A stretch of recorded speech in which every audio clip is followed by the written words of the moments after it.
Bismillahir Rahmanir Rahim. In the name of Allah, the most gracious, the most merciful. O Allah, we ask you for knowledge that benefits a heart and is humble, and actions that are accepted by you.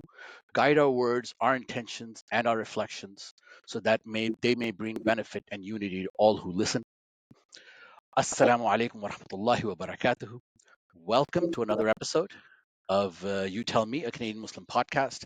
I'm your host, Khurram Rashid, and today we have a special episode lined for you. We're going to, inshallah, share our reflections on this year's RIS, Reviving the Islamic Spirit Convention, the stories, the inspirations, and the moments that stood out.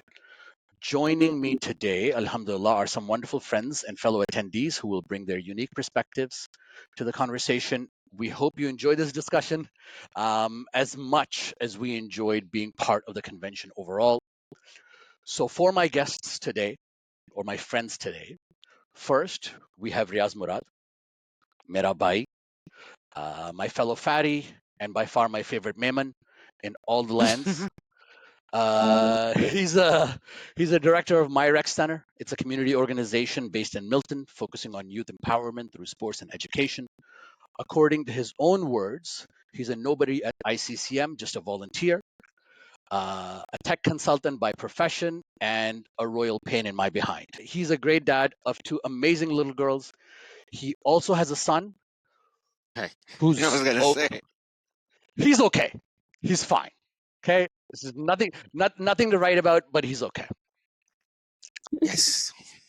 Next, we have Miss Adhara Nombrado, aka Superwoman, or at least I think of her as such. She has raised two of the sweetest, kindest, and adorable little girls, all while balancing a full-time career and a war against cancer. So, a bit of a warrior, our sister here. She also happens to be married to my wife's little brother. The two of us represent together 50% of the Sayyid Outlaws.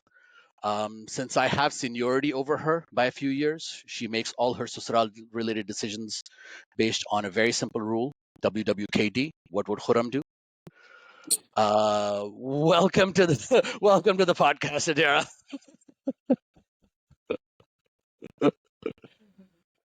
And then finally, last but not least, we have this beautiful little girl, my firstborn, my pride and joy, my favorite daughter, Nusaibah Siddiqui. She is currently in her second year at McMaster University with aspirations of going into social work and specifically working in the child welfare space. I have nothing snarky to say about her. She, from all our guests here today, is by far my favorite.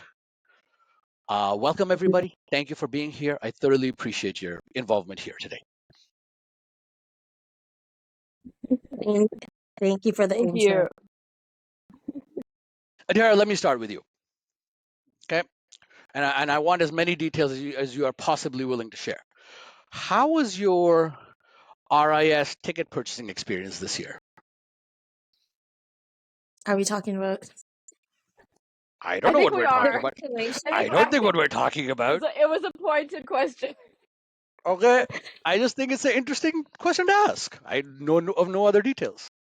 Okay, so, in November, I keep an eye on when RIS is going to set out their tickets, and I saw they were doing group tickets. So the minute I saw them launching, because it's always way better priced than after December, and it's even better as a group than if you buy it individually. So I was, coordinating with your wife.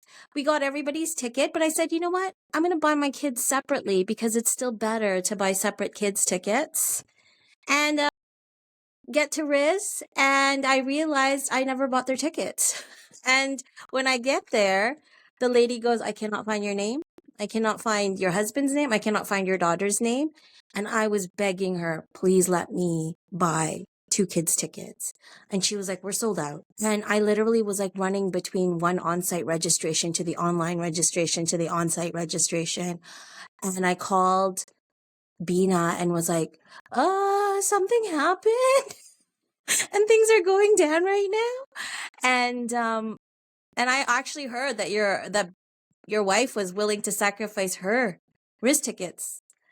But then I realized, I said, you know what? I have no power over this anymore. I have asked everyone that can give me a ticket to help me. And so I literally just pulled up a chair in a corner and just started making dua. I opened up my phone and said, need dua for the most difficult situation. Google, and I was just reading it. And then out of the blue, Sabina came and was like, here's a child's wristband for Nuri. And I was like, oh. So yeah. Yeah. Yeah, my Mashallah. Mashallah. yeah, when we were in the car and you called, like the first thing my mom does is look at my dad and be like, listen, if this doesn't work out, like you and I will just hang out at the hotel and like our kids will go and we'll give our tickets to Soraya and Noor, and we're just like, okay, like no, no, that cannot be. But it's okay. You What? don't. For the record, I was totally on board. I was ready to give up the tickets immediately and instantly. No, he wasn't. Okay, so Riaz, let's stay with that relatively lighter side of things. Bazaar. Any favorite booths from the Bazaar this year? Anything that stands out? Uh, so here's the thing. For the last couple of years, we make like 2 or 3 rounds through the bazaar and then we're done. We normally don't focus on the bazaar, but I do have a few highlights that I can point out here. There is, I made such a big mistake about not trying to find out what the name of that booth was, but there's one booth that does wood carving and everything that is made out of laser carving, and they actually had a laser engraving Yeah. machine right on the spot. I just don't They were remember the name. customizing. They were They were customizing stuff on the spot. It was like so nice to actually see that things were happening live on the spot rather than just someone just selling something pre-made, right? So this was one good thing. But one thing that stands out for me is the sheer amount of charity organizations like ISNA, organizations like Al Maghrib, were there. That has, if you notice, over the years has, at quadrupled. And it's getting bigger and bigger. Like every booth is bigger and bigger.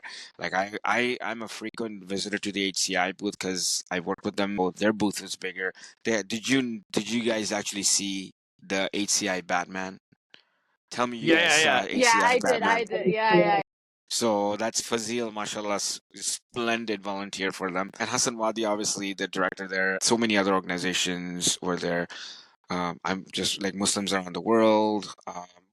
So I was more happy about that. Not, and I've been just too lazy to get a booth at RIS or Muslim First for that matter, just because I want to enjoy the environment and the lectures at RIS. But those were things that actually really stood out for me and made me happy. Best booth, hands down for me, was the ISNA booth, right? They had like a nice The lounge ISNA area Hub. sitting, Yeah. babe, ISNA hub, right? Yeah. They had like video going on. I think The Buna Muhammad was VR. doing, yeah, exactly. The VR was there as well. Buna Muhammad had his own, I think Muslimi or Humanity booth where he was doing a podcast there. So really cool things that I saw. And Zaraf had their local charity. Love those guys. So there's all of these organizations that were there and they showed their presence, right?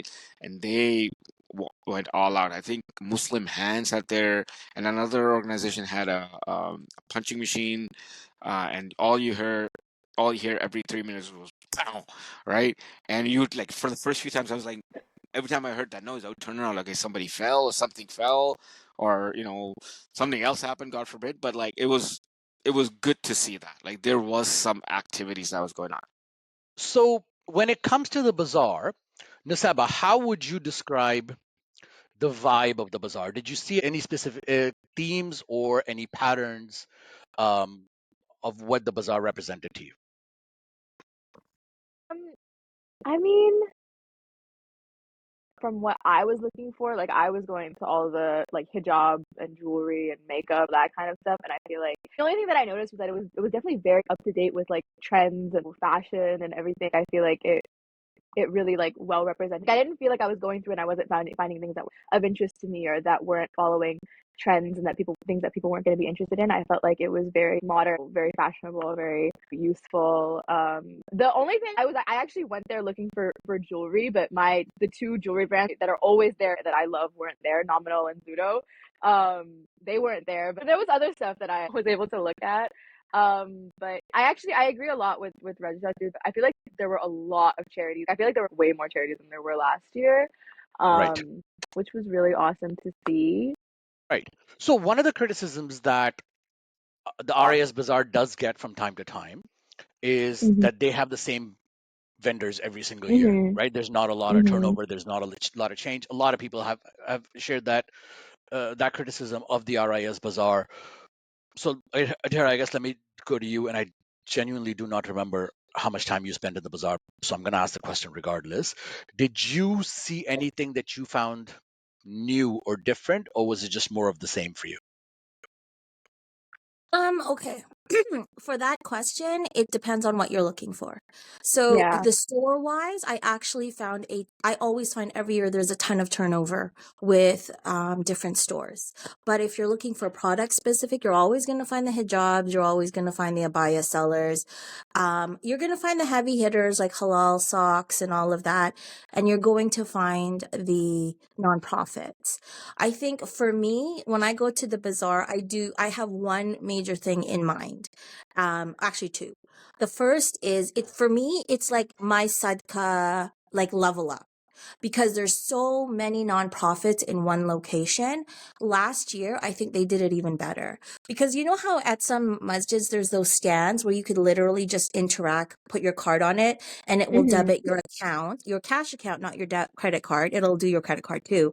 But you could do denominations of like 5, 10, 20, 50. You don't even need to talk to anybody.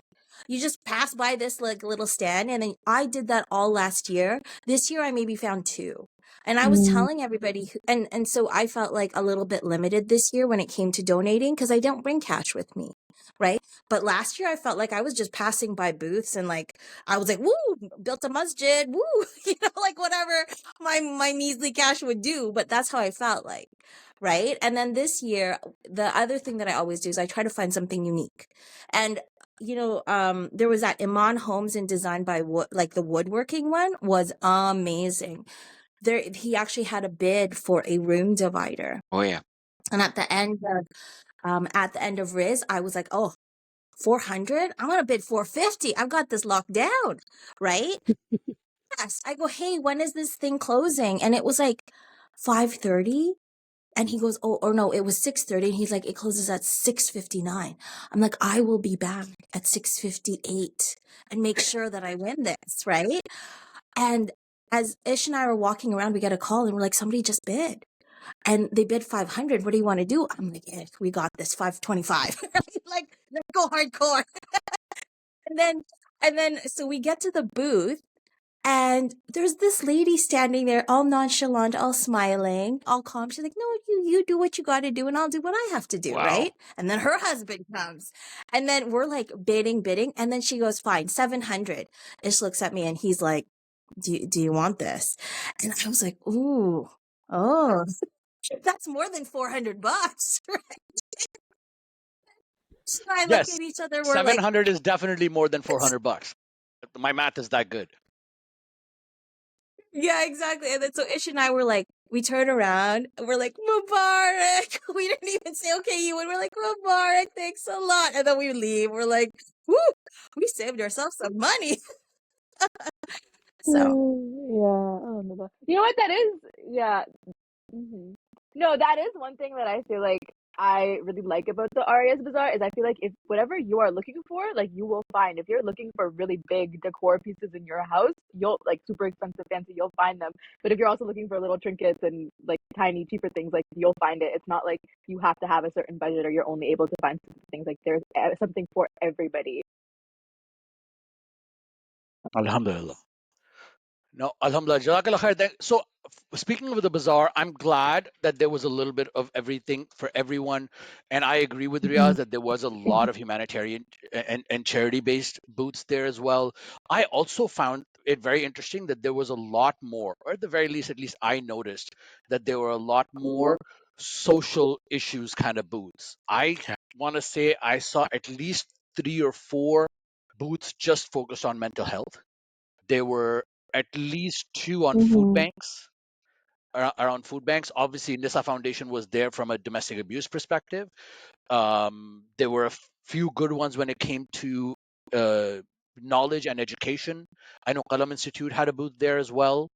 Um, I thought the bookstores were a little smaller. The bookstalls were a little smaller this year than they have been in previous bazaars. Because historically, some of those bookstalls take over half the bazaar sometimes. Like they're massive. So I thought they were a little bit smaller. I don't know what that says about us as a general when it comes to reading. Yeah. No, I think the bazaar had a reasonably good balance when it comes to the kind of booths they had, a little bit of everything. Um, from what I understand, I've never actually tried. Riaz, you were talking about how you've been thinking about getting a bazaar at RIS. I hear it's like gone up cost wise. Yeah, it has. I've never asked what the price is because I'm so scared. From what I keep hearing, that they're really expensive. But, like I said earlier, I prefer being a little selfish, and I go to absorb the knowledge, right? I go to Right. socialize with people. When you're in the bazaar and you're a vendor at the bazaar, that's all your focus is. And it just beats the purpose for me to be there, right? Alhamdulillah, like business is gonna be always gonna be there, but these kinds of opportunities are there, right? So it's a once in a year thing that happens, and I'd rather go to a lecture, get a better understanding of my deen than spend trying to make money. But that's just me. No, nothing against all Exactly. the vendors, whatever, but you know, so Yeah. No, because if you're a vendor at the bazaar, you're not doing anything else. exactly, Your entire focus is going to be on the booth. exactly, Because unless you are somebody who's a bigger organization, like I know Nasiha did this pretty well, where they had the ability to get volunteers yeah, and people doing specific yeah. shifts. NCCM had shifts, and I'm sure a bunch of other It's larger not. It's not organizations also had had that. shifts. ISNA Yeah. had that as well. Yeah. But if you're a small time like mom and pop business that is trying to just do a booth at RAS, you're not doing anything else. Oh, 100%. You should see those people's faces at the end of each day, and especially on Sunday. These guys, poor people, they were They're done. exhausted. They're So like, they need a They're done. vacation, like a 2 week vacation, just to just lay in bed for 2 straight weeks, right? Yeah, no, it's exhausting. So I did Halal Food Fest Yeah. one year. Yeah. We were I was there. dead. Oh my god, I that was remember. so hard. I remember that. Yes, you did. Yes, you did. I remember Yes, you that. did. I actually remember Yes. that. Yeah, we did cream puffs. We did gourmet Yes, I remember. cream I puffs. remember that. That was actually a lot Yeah. of fun. Yeah. That was a lot of fun Yeah. too. Yeah, but that was just a So few since we're days. talking about food anyway, Riaz, if you want, you could just kind of shut off your mic for a little while. You've already told us of your food strategy.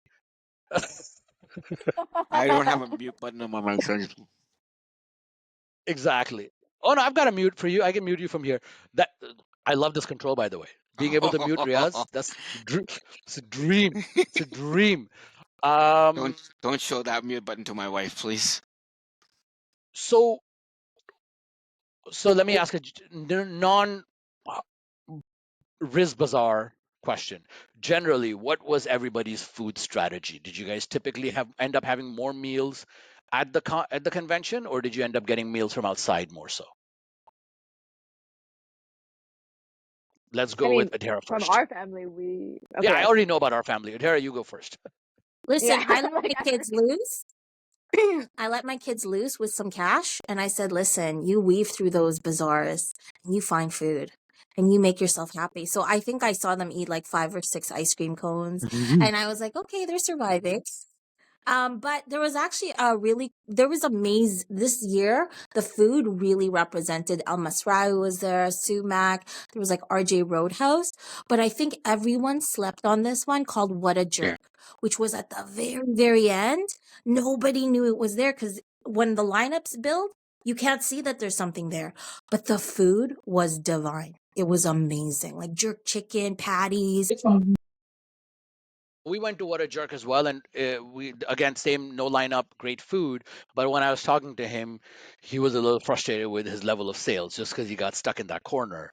So from our Yeah. perspective, it was great. From his, probably not so much,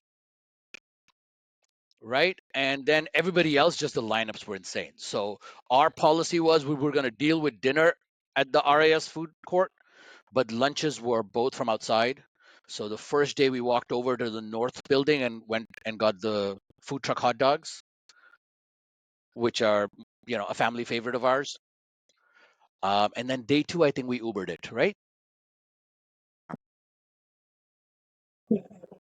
I will say what um, the food court used to represent for the community at one point, it just isn't anymore because there was a time where in order for us to get ribs or good burgers or anything interesting, you'd have to go to one of these festivals to get any of those kinds of foods.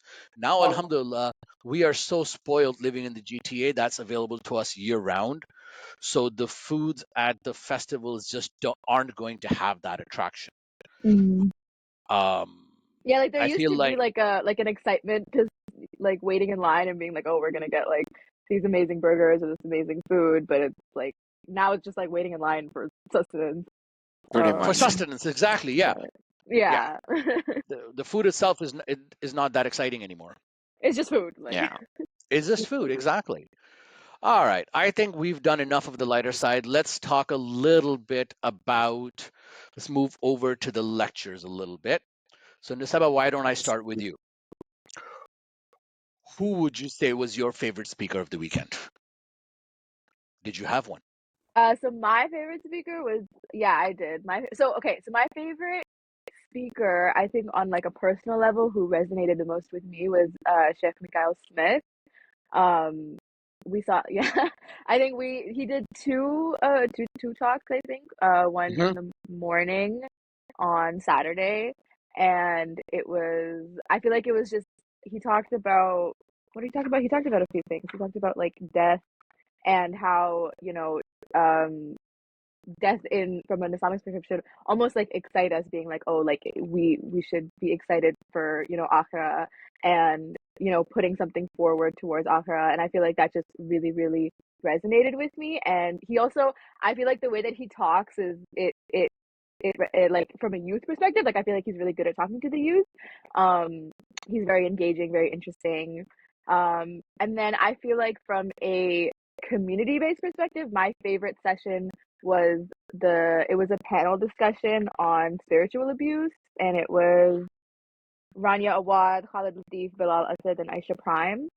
And I feel like it brought out so many good points, and so many, like, it was incredibly enlightening for me. Like I feel like they talked a lot about like a really really important things for the community in terms of spiritual abuse.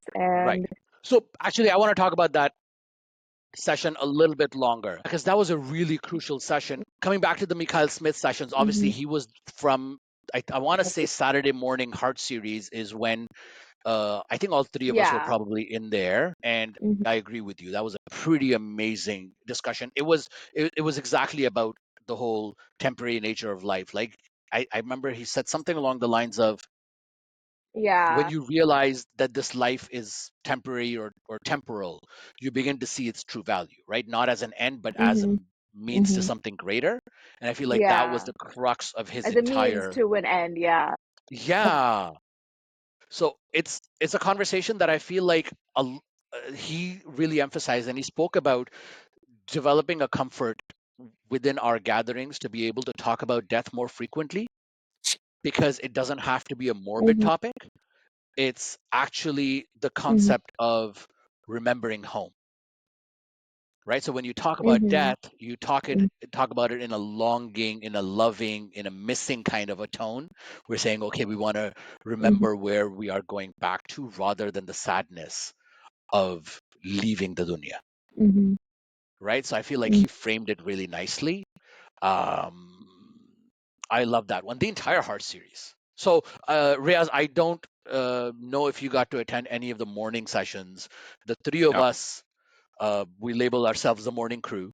So we leave our families in bed and we would go on to the Heart Series sessions because there's such a different tone to those lectures, right? The Yeah, rest there of the is. convention is completely different from the morning Yeah. sessions, right? They focus Yeah. more on the taskiyatun nafs and the qalb and the inner development.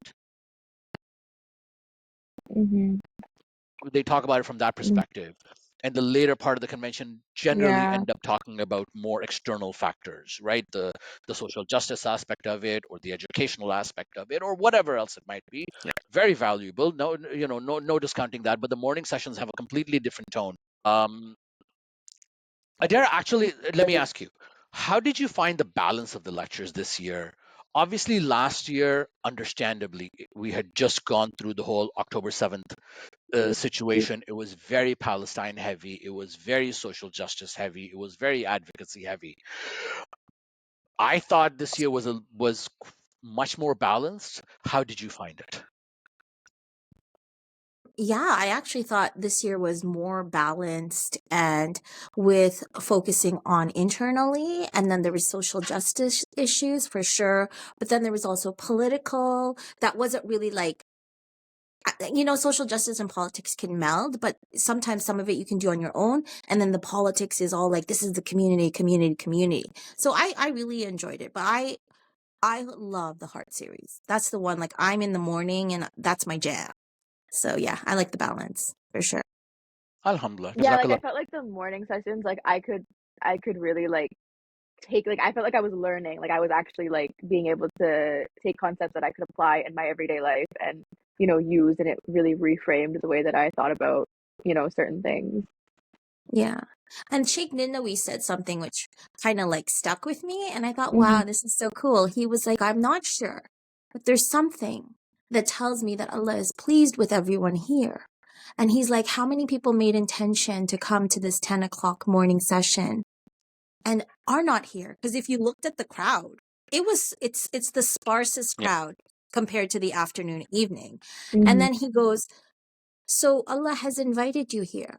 Indulge, enjoy. And the way he framed it, I was like, oh, like this is lovely. Like I feel like Hmm. special in some way. You know what I mean? Being at the front row, seeing all the presenters and being like, yeah, I did get up and walk through the snow. Yeah. So Yeah, yeah. the 5 minutes from your hotel to the toll. Okay. Uphill both ways. Like, Yeah, yeah, yeah. Riaz, how about you? Did you have any specific favorites? Uh, whatever I listened to, most of them were very good. I did see a theme for the evening ones. They revolved around, again, around Palestine, and especially through, to around, Khalid and Nabhan, the Abu Dia.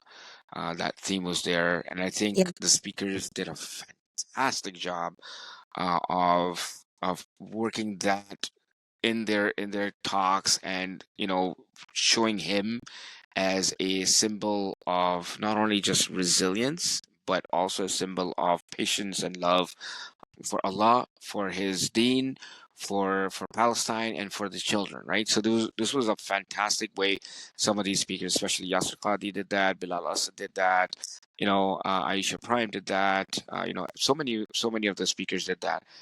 One thing that did stand out to me, and I love the speaker, Sheikh Hussein Kamani. Mashallah, this guy has phenomenal knowledge, and his way of conveying the message is, mashallah, beyond amazing, right? So, one of the things that he said was, that really stood out to me and really resonates for me personally, is how you react at adversities. And Kuram knows this very well. My temper issues and all of that, right? And I get upset very quickly. And Kuram has had to bear the brunt of a lot of it over the years. But he talks about a story of him trying to get his wife on the same flight as himself and his family, and they were not able to get her on the same flight. And the person on the gate counter was like, she looked like she does not want his wife to be on the flight, and she made sure that his wife was not on the flight, and his wife had to go home. and he was upset. He's like, I'm just gonna flip this table. Like he was being funny. He was relating to the youngsters and me, as well, right? In terms of your reaction to certain negativities that happen around you. And then he goes, I spoke to my wife an hour later, and she told me that when I got home, one of the pipes burst in the house.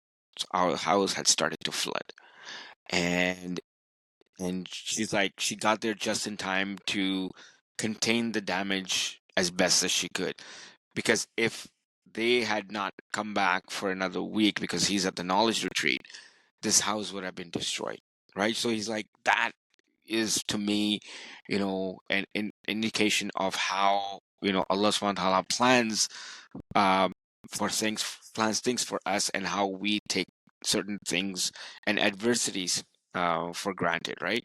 And that Mhm. hits me because that a lot of times it happens to me, and I get really upset, and I don't realize there may be hikmah of Allah subhanahu wa ta'ala in those, right? So that was fantastic, the way he tied everything in, right? So he really um, brought that connection with me, and I'm sure he's done that to a lot of people. And then Sheikh Nanawi is like, this is how he talks, right? This is like, and he makes this face. It's Yes. so cute, Yeah. right? And so he's like, these are the kind of speakers we need. And Zaid Shakir he's been there from his RIS is hmm day one, right? And he's amazing. And I've seen him be very passionate, right? Especially last year I had never seen him so passionate, right? He was a little subdued this year, but um, it was great to see and listen to some of these speakers. I love listening to Aisha Prime. She is so good. She's so inspirational. With even my older one, she listens to her. Yasmin Mugahid, she listens to her quite a Yeah. bit as well. I think last year's IIS was probably one of the best, just because of the way Interesting. Okay. um, last year was, and that was probably because of the whole October 7th issue, and emotions were high at that time as well. But I think this year's was a little bit more subdued, um, but not to a point where it wasn't fun to be at, wasn't good to be at. It was still Right. phenomenal as always, right? Shout out to the organizers for that. hmm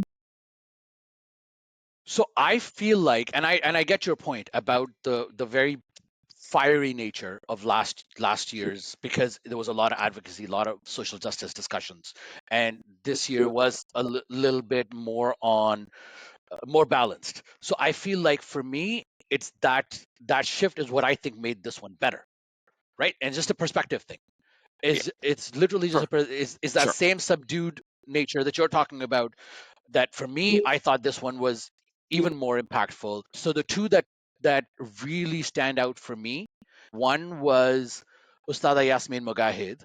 There was one about where she was talking about sabr a lot. I think I want to say it was called Living Without Fear and Grief, right? Yes, And that's she the one. really spoke about the misconceptions about patience, right? So grief and strength, advocating for more of a compassionate, proactive, and healing approach. She explained that sabr doesn't mean just sitting there and getting beat up all the time. If your house is on fire, you still got to run outside. You still got to do something about it. Sitting there and letting your house burn down is not sabr. I feel like the way she reframed that made a big impact for me. The other one that I really connected with was Sheikh Bilal Assad and Ummah Awakened, and he was really emphasizing the importance of personal, familial, and communal responsibilities as a foundation for the Ummah to progress, right? Rather than the not necessarily just the activism part of it, but there's a need for self-development, gratitude, adherence to Islamic values, um, mutual respect within the community. So a lot of those things, when you act small, you work on yourself, you work on your family, you work on your community. Those actions end up having a greater impact overall on the ummah than sometimes the bigger things. And that was his emphasis, and the fact that he was able to bring it home for me and be able to do something on that smaller my level, I feel like it really connected with me and made a difference. You know what? That brings up a good point because there's one thing that Yasir Qadhi brought up as well. He used the word global. So not global, not local, but global, right? You think global, but you act or you work local. So you look at the impact of the things that you do locally in your community with people around you, and you try your best that it actually has a ripple effects globally. Being kind, being able to impact or help others outside of your own community as well. But you start within your community. I think he's talked about this 2-3 years ago as well, where there's 4 levels of impact. You start with your own family. You educate your family. You make sure your family learns the deen and understands the deen, and then you go to your community. Then you go to your area or your country that you live in, and then obviously from then on it's global. And the same thing with Bilal Asad, he brought that up. You start with your community and you grow your community to a point where it impacts things globally. It's smaller steps. And from what I see, RIS is a big, big springboard for that. You think and you work locally, the impact of that is global. So similar to what you were talking about, what Bilal has said. Who was it? Stephen Brown from NCCM? When he did his presentation, I really enjoyed that because sometimes when you're online and you're looking at all the devastation happening in, Palestine, and you're like, what are we doing as a country? What are we doing locally? And he came up with some sad points, which is that Islamophobia is up by 1,000% in Canada, but he also came up with some wins that I don't think our community knows about. That I was like, you guys are doing such a great job politically influencing, our politicians, not sending, weapons of war over. Why don't we know that as a community? Do you know what I mean? Like, that was the first time I ever heard about it. So, yeah, like, I do think that the whole concept of acting locally, affecting globally was such a great message. And I think that several speakers talked about it Yeah. throughout the whole RIS. Alhamdulillah. That's pretty amazing. I'm actually going to bring the conversation back to one of the sessions that Nusaibah was mentioning, the one with Sister Rania Awad, the spiritual abuse discussion. So I feel like that one obviously was a very crucial discussion to have within our community.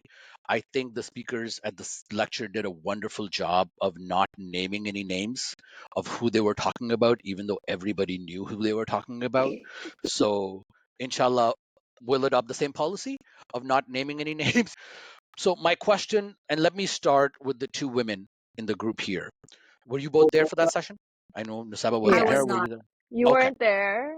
Okay. Okay, so Adhara, Nusaibah, let me ask you this question then. Sure. What did that session mean to you as a young woman particularly when the discussion is so heavily around abuse, and particularly abuse by teachers and abuse by Islamic hmm teachers?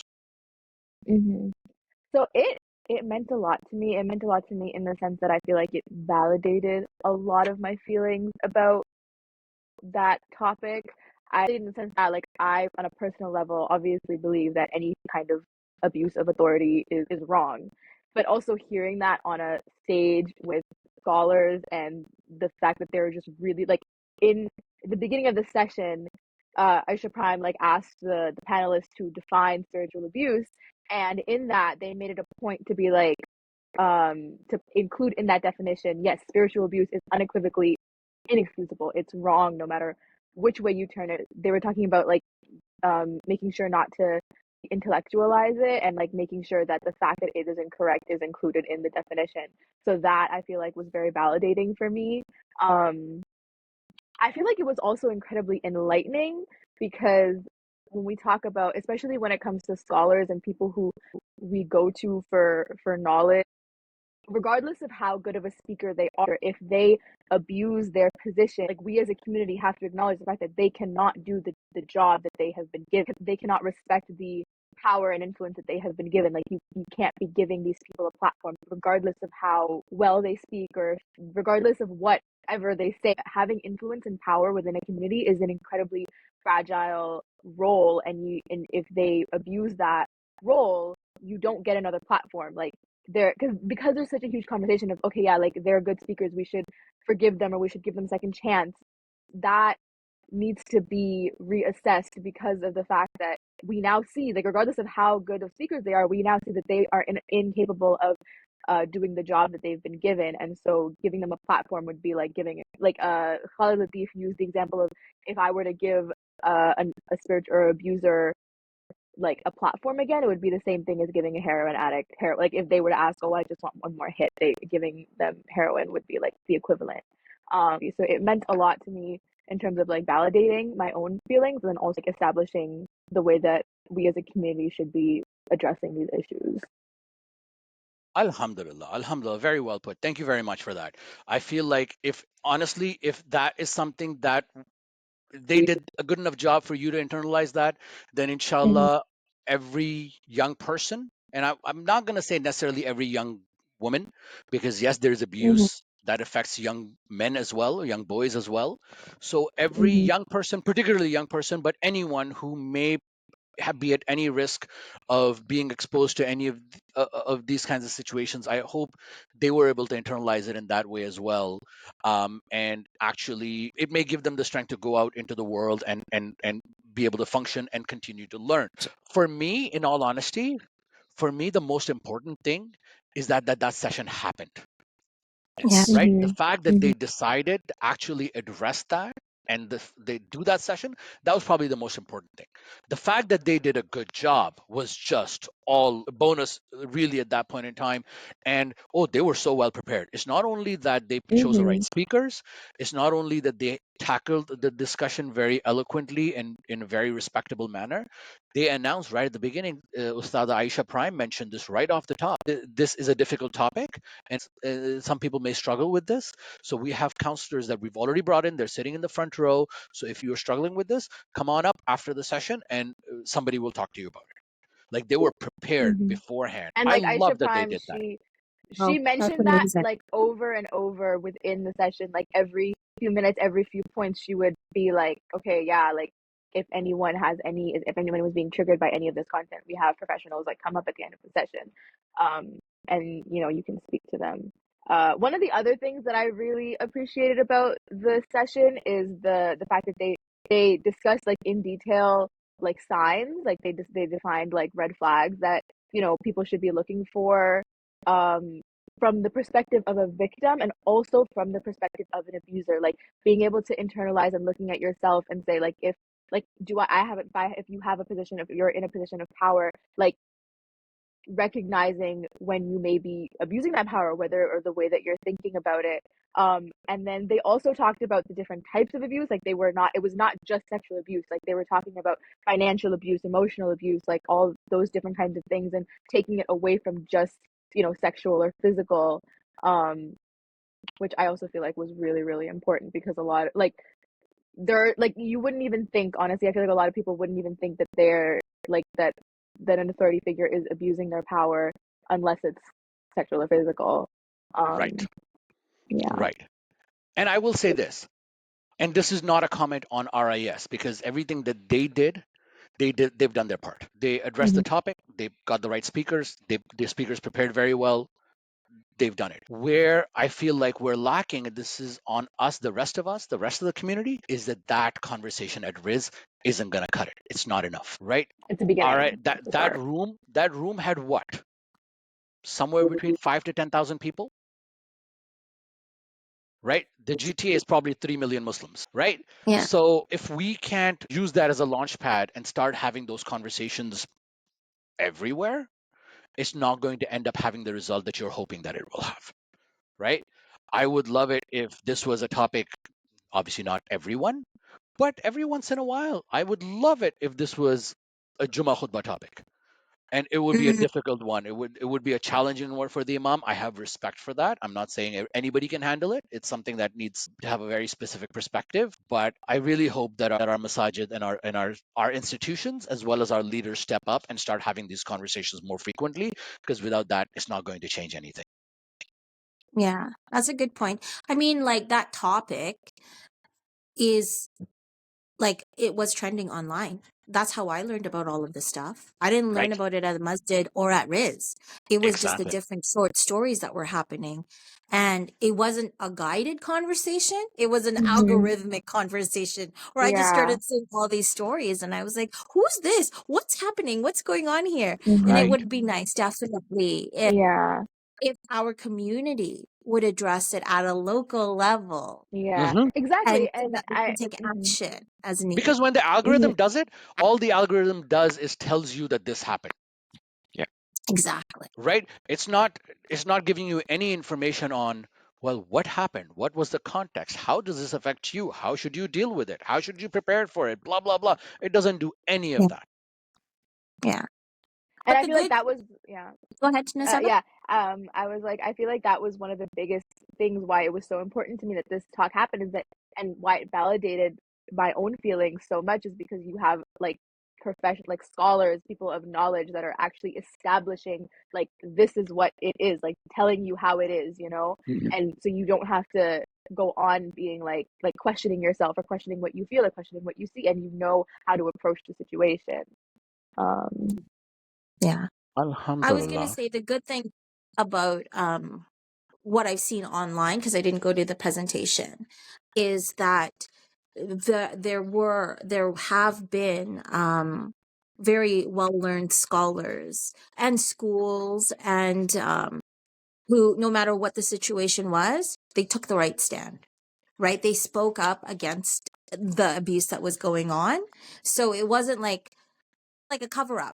They were like, this Mhm. happened, we don't agree with it, you know. So they acknowledged the abuse or whatever it was going on, and they completely stood apart from it. But that, again, that was just all online. So this was really nice to hear that that happened, you know, and they were Alhamdulillah. able No, to that's address. so good. That's so good. So I want to move on to just what RIS represents to us, or to this community rather. Let me start off with what Riaz and Adhara. You guys are parents, so tell me, before we move on to the overall community, how does this event impact, or what do you think this event represents to your children? I'll let Adhara go first. You know what? For me, because I come from a blended background, half my side of the family, they all celebrate Christmas, and then our family, we don't celebrate Christmas, but we, you know, we do. Riz is my personal way of kind of supporting our Islamic faith in this especially in this season. So it's not they're looking forward to the gifts that grandma and grandpa are giving them. They're literally like, oh, I can't wait for that, for the going to Riz. We're gonna go to the bazaar. We're gonna have our ice cream. We're probably Stay in a gonna hotel with complain. our cousins Yeah, and we're gonna all stay that. with the Yeah. cousins and have so much fun and do our walks. And of course, they're gonna be short tempered and don't want to listen to any of the lectures, and they want to run around like wild children. But at the end of the day, it's just that experience of being in the community and seeing how strong like the community here is in Toronto. Like I want them to soak it up. And I want all the gamut of being super happy, super bored, super sleepy, grumpy, you know, everything. So I love it. And then also the quality of the speakers that we get. I'm always in awe of who's willing to come to Canada in Toronto in the middle of winter to talk to us. It amazes me. Like Bilal Assad is not from Canada. Cornell West is not from Canada. Sean King, I know he's been doing his rounds, but he's not from Canada. So many people. Mikhail Smith, he's from Texas. Texas. Imam Omar Suleiman wasn't able to come. He did a video, but Sheikh Hamza Youssef and Imam Zaid Shakir, like, I have to admit, a part of me when I was watching them, because I've been going to Riz now for as long as I've been married. And I have to admit, it almost gave me a bit of a bittersweet, like, feeling, because I can see how they've aged versus when I first saw them. Like, we really have to value our ulama and just take in what they have to give us at this moment. So I appreciate all of it. That's for me. My kids, separate situation. Alhamdulillah. Riaz, before I move on to you, I do want to just comment on one thing that Adhara said, is I understand your appreciation for how these scholars want to come from different places to Canada in the dead of winter. However, the challenge from the way I look at it is I look at it as more of a challenge that 100% of the speakers came in. There was not a single local speaker. So it either speaks to the fact that we don't have speakers that are of that caliber, which should be a cause for concern for us, or we have the speakers and we're not giving them the value, and we're too, stuck in our celebrity culture, or where only outside speakers are being invited to RAS. Either way you look at it, it's not a Mm. great it's not a great Mm-hmm. situation, right? So it's a Um, Canadian event without Canadian. it's a Canadian event without a single Canadian speaker. Are Yeah. we really saying that we don't have anybody that is worthwhile? I doubt that. Oh yeah, So there's it so many amazing. exactly. So Yeah. I think it's something for us to look at seriously, and consider what that means. If somebody from True. RIS happens to hear this, which is unlikely, because I have like 3 subscribers and 2 of them are my own hits. Okay, it's myself going over click click click to get a few hits, and the third one is my mother. So but just accidentally, if somebody from RIS hears this, I hope it's something that they're able to take back and have a conversation. Is why are there no locals? And I don't know if there's ever any locals. Like, I genuinely cannot think the last time I remember seeing a local imam there, ever. Also, here's a contradictory perspective. There are so many events in Toronto that feature all these local Mhm. scholars, these local imams already. I think what RIS does is it gives us a flavor of what's happening outside of our city that we would not be exposed to otherwise. We would have to physically go to California to see Imam Zaid Shakar. We would have to go to Texas. So it's a different it's not that it's not Canadian because we're not featuring Canadian content. It's more like we're bringing the world to you now, because Mhm. it Mm-hmm. would we would have to go to the world in order to see these people. Because I do go to other events and I do see the local sheikhs. Would be really cool to have the Canadian corner, maybe. Do you Just know a what I mean? Where representation, we man. Mm-hmm. can, Just yeah, Yeah, yeah, absolutely. exactly. Yeah. exactly, yeah. But I don't know if I would be willing to. I know this sounds terrible, but I don't know if I would be willing to sacrifice any of the actual lecture hall time to hear someone that I could see at a local event at another time. Like, Possibly. I want to see someone who they flew in. I know that Yep. sounds terrible, but that's my take, Yeah. my Riaz, you hot were take. saying? Yeah. So what I was trying to say, Yeah. like we do see our local imams and speakers, but they're normally doing their rounds within the bazaar and within RIS, right? So I think there's, if you look at it, it's also sometimes their time to actually be the audience rather than the ones on the stage talking as well, right? Like I saw Sheikh Ala, but he was meeting with people. He was, in the bazaar. Sheikh Riyad, who's a local, who was in the bazaar, right? There's quite a few locals that are good. But then you see speakers like Abdurrahman Murphy, Imam not Zaid Shakir, Ammar Shukri. They're here most of the year. So I would consider them local. I would think of them as local, and they were here, and they did a great job as well. So yeah, I agree with Adhara that we listen to all of these imams all the time, right? So it's time that we listen to others outside of Canada, outside of Toronto. But there's a lot of people that come from outside of the GTA, outside of Canada, to RIS, and we should give them a flavor of Canada, like give them a taste of Toronto. Mhm. No, I love it. Riaz, I had cut you off on a general question that I asked both you and Adhara, just around what the event means to you and your children, to the family on a whole. So I'm going to let you answer that before I move on to the next question. Well, here's the thing. Uh, the people that started RIS are some of the people that actually went to university with, right? And so RIS is just as old as, me being here in Toronto, right? Almost as old as me being here in Toronto. I think this is year 23. And, you know, we've Something. we've grown with RIS, right?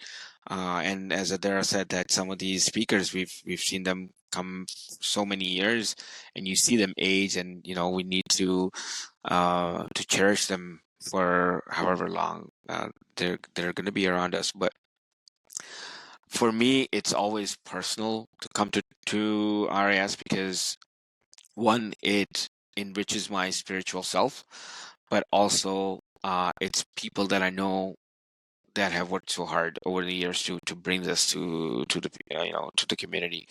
What I'm trying to do over the last couple of years is get my kids to come in more and more. And I love the fact that Nusaibah is so into this.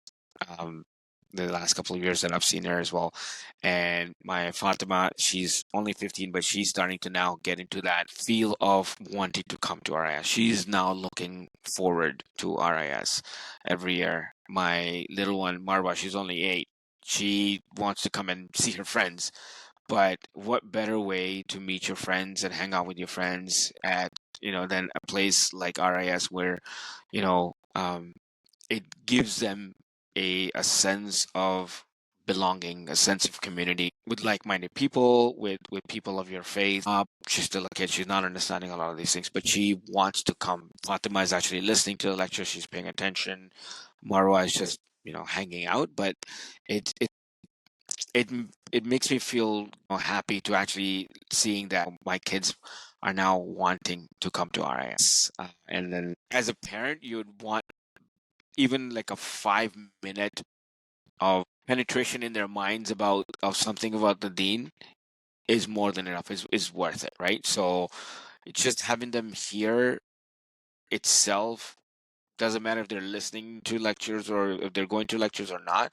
It just makes me feel happy, and it makes me feel hopeful that our kids are at the right path, right? They are interested in the Deen. They are interested in the topics within the Deen. I think last year, because of October 7th, both my older kids were there, and they were like really interested in listening to what our ulama have to say about what's going on around the world. So it, RS is now a staple for us in our family. And we make this a priority for us to come, like as a family, just to revive our Deen, but also to meet so many Um, so obviously, there's a lot of people who don't go to RIS. Sometimes they're not available. That's a different issue. But sometimes, they have some opinion or they've decided that they're not going to go. What would you say to people who have never been or who don't go? How would you want to present the value that RIS represents for you to some of those people? Mm-hmm. So I think first of all, the existence of RIS is such an insane thing within our community. The fact that there is a convention where you're getting 30, 40, 50,000 Muslims all in one place, and then there are still so many that aren't there, like, is just like the fact that Adhara Mami, that you had the whole problem of like, oh, it's the day of and all the tickets are sold out and like we need tickets, like we need to, and like we all said, like, anyone who went into their WhatsApp groups was seeing messages like, oh, I need a ticket, I need a ticket, I need a ticket. Like, there are just the sheer amount of people that want to be there that can't be there is insane. And then obviously there's an amount of people who don't go, like that there are so many Muslims that don't go. So just that as a comment on the state of our community right now, I think is amazing.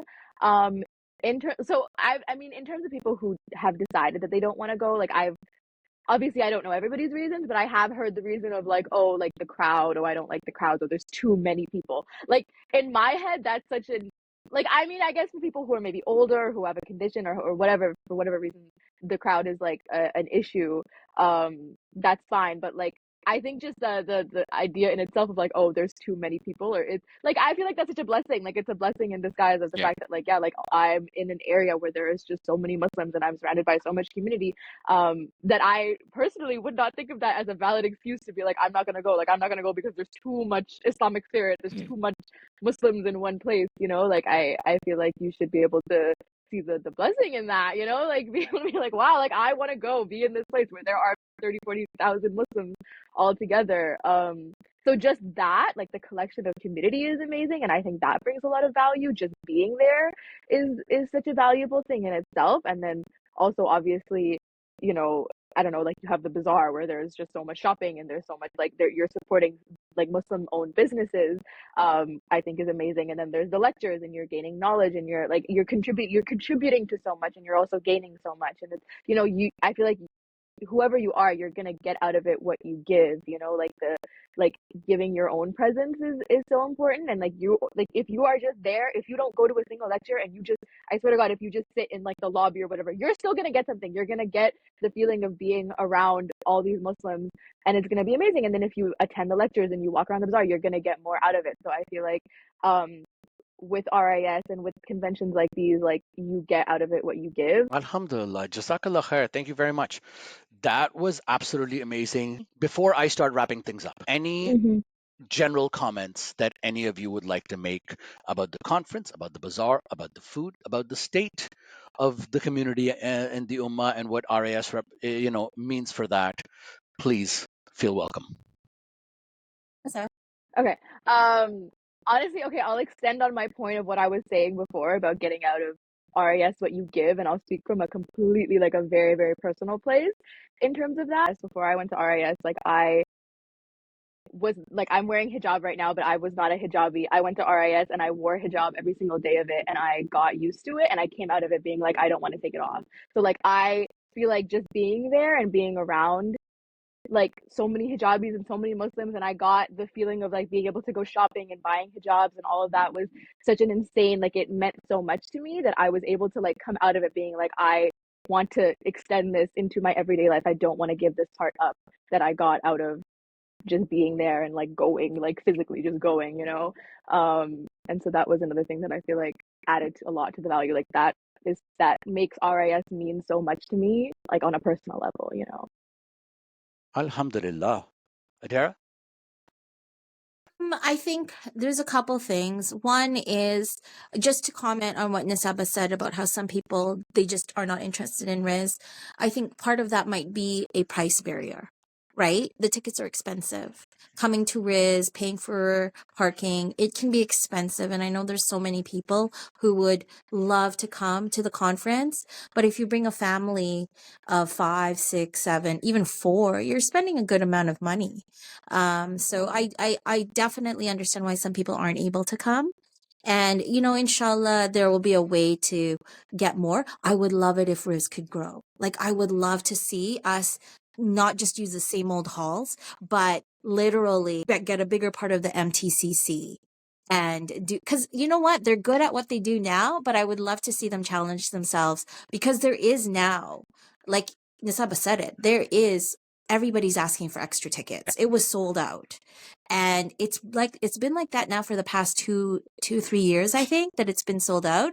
I think they're starting to see a trend that maybe they're growing out of their like base and they need Current to location, yeah.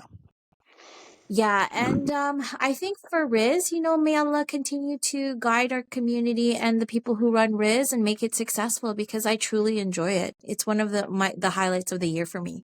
I know that the weekend before, I shouldn't give this tip, but the weekend before the Christmas is usually when RIS happens, Friday, Saturday, Sunday. So I already know it's burned in my brain. And then, one more is don't be so hard on yourself when you go to RIS. Like if your kids are sleepy, go wait to the back in the family section and find some chairs that they can lay out on and let them sleep. Like make it something that works for you. Don't put so much pressure on yourself and make it such a exhausting event that you never want to come back. Go to the bazaar when you need to. Miss a speaker maybe because you don't have to sit through everything, right? Leave the conference for a bit. Just do things that make it easy for you to come back to RIS again. Because it's such a beneficial event. That's my thing. Yeah, and I'll actually say, extending on that, the one thing that you and I know, and I know that like me and Mommy, we were talking about this, and I know that they used to do this, but if they were able to make it so that you could see the lectures like after, like I feel like they haven't, like they used to like sell the CDs of certain lectures, and I don't think that they did it this year. Like I didn't see it anywhere. It wasn't made like clear to anyone that they did that. I think I remember one year they made it so that some of the lectures were on their website for a certain amount of time after. But again, like I haven't heard anything like that. So I feel like that would be something that would be really cool if they could make those lectures available for people to be able to see afterwards if they do miss something while they're there. Yeah, absolutely. Or like pop it on a streaming site and monetize it if you're thinking about cash. You know what I mean? So like if you need to cover your bases. But I would love to review some of the stuff that I heard in RIS. Jazakallah khair. That was absolutely amazing. Thank you very much, everyone. Alhamdulillah, that brings us to the end of this episode. Jazakallah khair, particularly to the three of you. Thank you so much for giving us your time, your insights, and your contributions. To everyone who listens, we hope you found this discussion insightful and inspiring. Um, if you enjoyed today's episode, please do share as much as you possibly can. We would love to hear from you, your feedback and suggestions for future topics or guests. Actually, if you have opinions or comments about RIS 2024 yourself, please feel free to share that in the comments as well. Um, until next time, may Allah guide us and protect us. Oh Allah, we thank you for allowing us to come together in this meaningful conversation. Forgive us for any shortcomings and accept from us the good that we have shared, strengthen our faith, and grant us the ability to act on what we have learned. Allah accept this effort from us and make it a means of goodness, keep us steadfast on the straight path, and unite our hearts in love and understanding. Wassalamu alaikum wa rahmatullahi wa barakatuh.